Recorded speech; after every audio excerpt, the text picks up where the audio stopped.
PBS Utah presents free speech messages, offering ballot qualified candidates in select races the opportunity to speak to Utah voters. It has been my privilege to serve Utahns as their independent voice in Congress. The best part of my job is meeting with you, listening to your ideas, and taking your concerns to heart as your representative in Washington. Our state and our country face challenging times, a global public health and economic crisis from a new and serious disease. After I was infected, I spent 8 days in the hospital. I saw firsthand the toll that the coronavirus takes on our healthcare providers. In response, I will continue to work hard to support Utah families.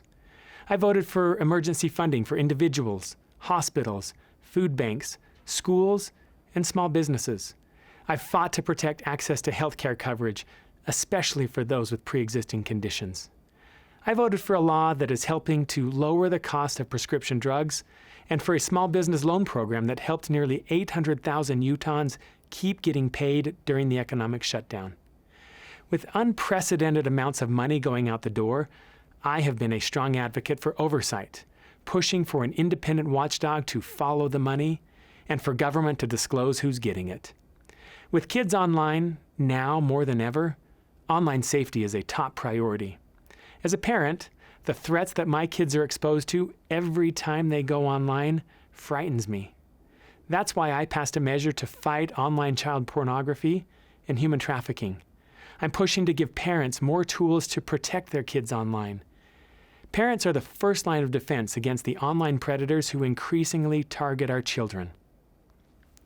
The Trump administration has said it wants to resume explosive nuclear weapons testing, which, once again, would put Utahns downwind of dangerous radioactive fallout.